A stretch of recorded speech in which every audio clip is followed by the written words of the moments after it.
Well, hello again, back to Lynn's Kitchen, and you joined me this morning with a dilemma. I was going to show you possibly two videos. The first one was, oh my goodness, what am I going to do with my hair? Let's do some dyeing of hair. And then I thought, no, this is a baking Facebook page. Let's just keep it to baking. I don't know about you, but with the lockdown, my hair is getting longer and longer, and the roots are getting not the colour the rest of the hair is. So rather than share that delight with you any further, I'm actually going to bake up some sponges. I'm involved with a group that does a luncheon club for some of our seniors in our community, and over this period of lockdown we're trying to provide them with some friendship and some meals. And so this week I've been assigned to make some desserts to be able to deliver on Friday. So I'm going to make up some sponge puddings and custard and be able to deliver them around on Friday. We were very fortunate to be donated some spread, soft spread, and some self-raising flour from one of the local schools when it was closing a month or so ago. So hence why I'm going to make sponge. I was able to get eggs just about enough. I was questioned why I needed quite so many eggs, and but because they knew what we were using them for, I was allowed to have them. And castor sugar is back on the shelves again, so I was able to get the castor sugar. So I'm not really suggesting that you make this recipe necessarily, although please join in providing desserts and meals for your neighbours, your seniors, and those that just need a bit of TLC. But because the quantities are quite big, but I'll show you step by step anyway, and you're welcome to join me. My mixture was getting a little bit lonely because it hadn't had a cake in it for a few days, so it's delighted to be up and running again. And in it I have a pound of sugar and a pound of soft marge, which I'm going to beat up until it's nice and light and fluffy. I was trying to think what flavours of sponge to do, bearing in mind the ingredients that I had within my kitchen. So I have some frozen berries.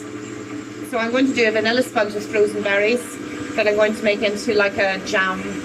And then I have quite a little bit of chocolate, not just because of Easter, but I had some bars of chocolate in the cupboard. So I'm going to make a chocolate sponge with some chocolate custard. So I just leave that to beat for a minute or two.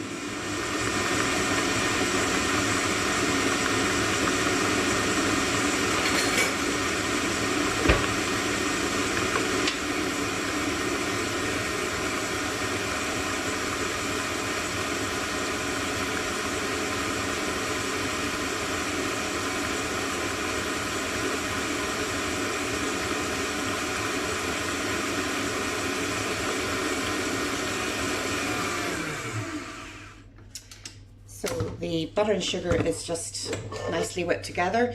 When you're using soft margarine, you don't need to whip it for so long because it's already got quite a lot of moisture in it and it's been whipped quite a lot already. So it's quite pale and mixed together. And I'm just going to run my spatula around the outside to make sure we get all the bits from the bottom of the bowl. There we go. And into that I'm going to add 8 eggs. So we're talking quite a big quantity of ingredients here. I've got 8 eggs,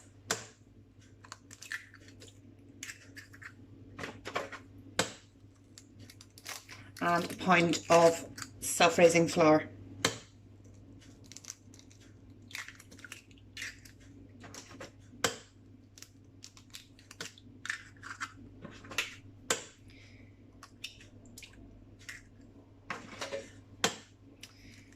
Another one of my friends this morning is making some soup, a couple of soups actually. Let me see, don't lose count, Lynn, so that's 7, and one more is 8. And we'll freeze that down and that'll go out with the desserts this week. So let's just add the self-raising flour, so that's a pound of self-raising flour. And actually, because I'm going to add a little bit of frozen fruit through the mix, I'm just going to add a little bit more flour because that will help to hold the raspberries and the fruit up in the sponge better. Sometimes you find that if you're batter is too soft, then your fruit will sink to the bottom. So just gently bring this up to speed. Again, as I've said before, we don't want the kitchen covered in flour. Yesterday I took the head staggers, I think it must have been the sunshine.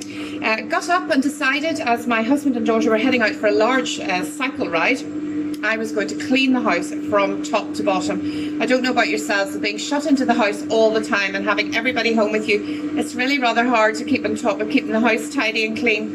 And I just needed to get the house sorted. So I took into that yesterday. So I definitely don't want flour flying around the kitchen again, because it got us super clean. Very satisfying at the end of the day, I have to say. So just bringing this up to speed and giving it a good beat. Just going to stop it for a minute and scrape around the edges just to make sure that we're getting all the mixture at the bottom.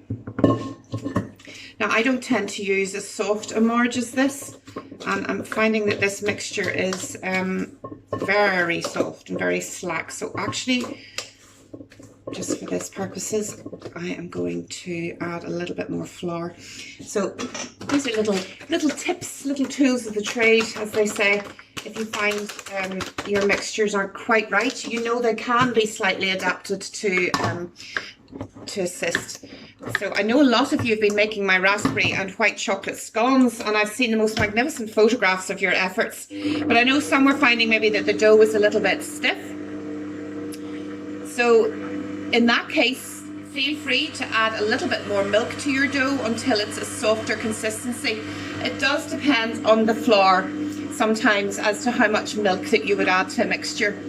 Similarly, if you find that your cake mixture, for instance, is a bit slack for what you're wanting it for, a little bit more flour can be added to stiffen it up. So I'm happier with this. I'm going to let it beat for a minute just to add a little bit more air to it. And in the meantime, I'm just going to go over and get the tin.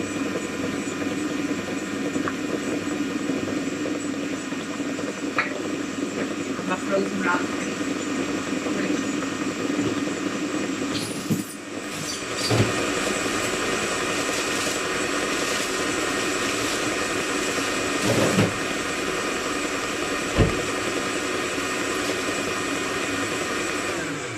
Right, so that should do. So as you can see, I'm literally using my roasting tin from my oven. I've greased it with a little bit of oil, lightly greased it with a bit of oil, and I've lined the bottom and the side, one side there, just with the parchment paper. And then I'm just going to show you the different fruits I have. So I have a mixture. I've got strawberries and blueberries, and I've got mixed summer fruit. So these are frozen fruit that I just got in the supermarket early on in lockdown, actually, just so that I could have fruit maybe for a smoothie or something like that. And I have a few raspberries, but not very many. But I'm going to mix them all up and sprinkle them across the top of the sponge, and that'll add a little bit of fruit to the sponge. Just scrape down the beater.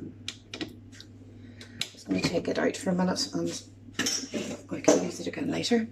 And I'm just going to fill the baking tray with the sponge mixture.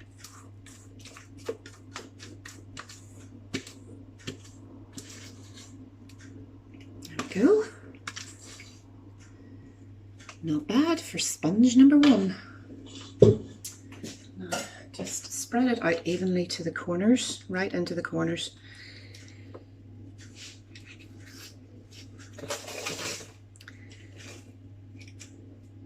Now I do a raspberry and white chocolate cake quite often for people for birthday cakes and celebration cakes, and this is what I would do, but I would do this in cake tins, normal cake tin size, and half this mixture.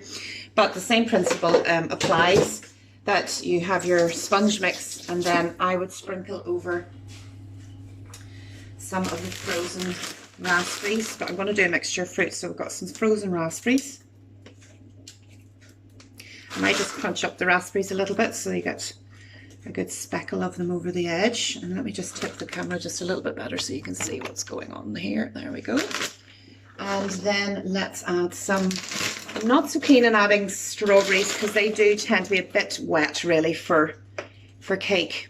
I'm just going to use some of those nice frozen blueberries that are there in this mix. Leave the strawberries behind, I think. And this will look lovely and colourful. And we can serve it with a little bit of custard. And I've got foil packs that I can pack up the sponges in. Let's see what's in this one. This one's got some cherries and red currants and things, so that might be quite nice to add. So I'll just get my scissors and let's see, we'll pick out a few fruit from this bag as well.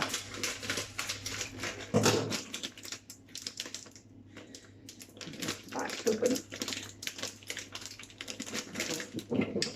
Not opening very easily. I know it's really sealable, but I think I'll just use one of my clips. Oh yes, there's nice blackberries, so we'll put a few of those in. There's a few more raspberries and some red currants. I'll not use too many of that because I think there's probably quite enough fruit on the top of this now. So this is going to go into a hot oven. The usual temperature that I cook all my sponges at are 160 fan oven. And I'm going to pop that in.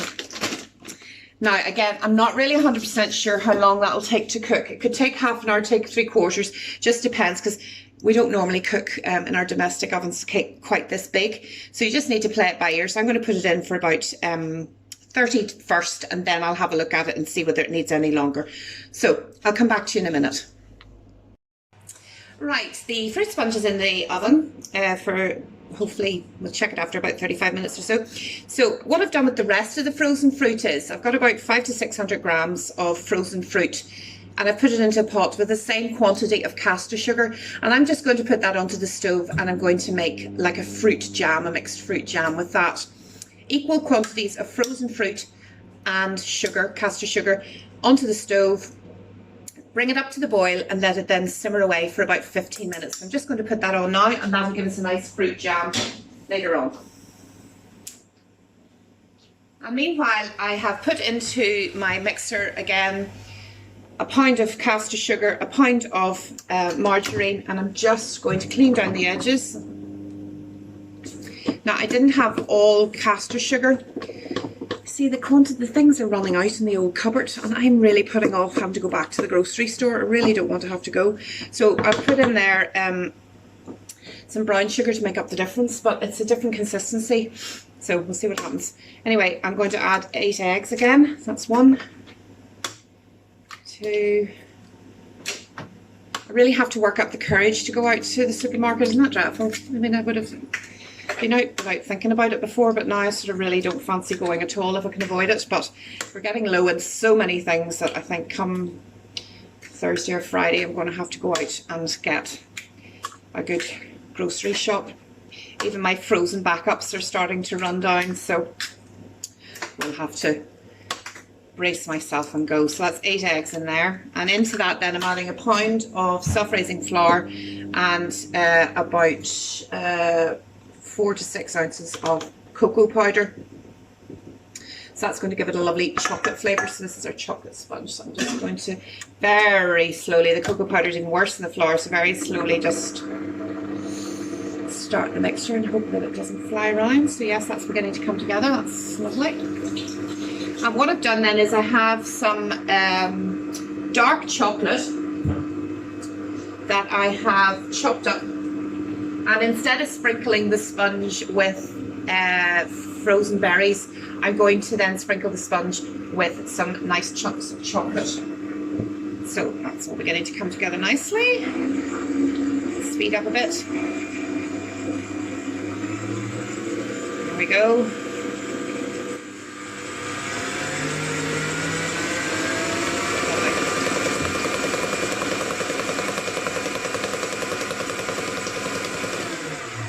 I need to scrape around the edges, and particularly with chocolate sponge you need to scrape around, because otherwise you're going to get white patches in the middle of your chocolate sponge, which doesn't look great. Tastes great, but it doesn't look great. So just get right down to the bottom of the bowl and give it a good scrape. Make sure it's all combined. Okay. Pop it on again just to beat for another minute or so.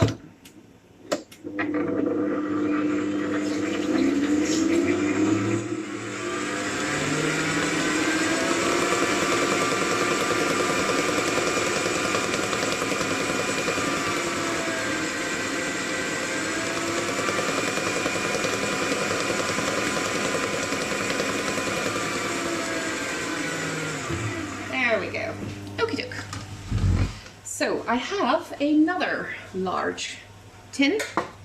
This is actually a lovely big roasting tin I got in Lidl way back, and it is great for doing tray roasts. I would use it for mostly for savoury, so you know, like chicken with vegetables and stuff, I would just do a tray bake all in the oven at once. It's really handy, and maybe I'll do a video of that one of these days.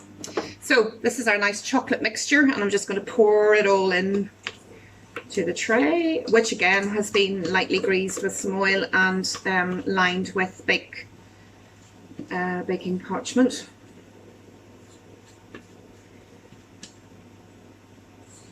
Oh, it smells lovely.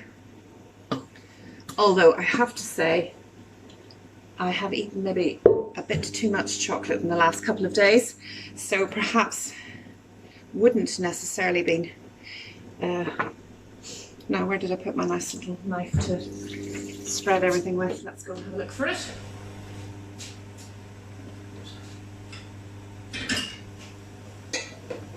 There we are. Give it a wee clean. Right, and I'm just going to spread it again into the corners.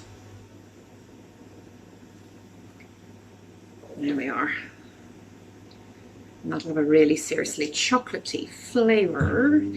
But to just add to that, we're going to sprinkle in some chunks of dark chocolate into the top, and that will melt into the mixture as it bakes in the oven and give it a really lovely chocolatey flavour.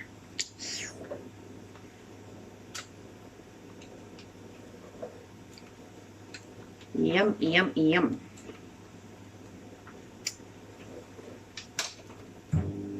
Now what you can hear in the background is me defrosting some milk in my microwave to make some custard with later on to go with these desserts.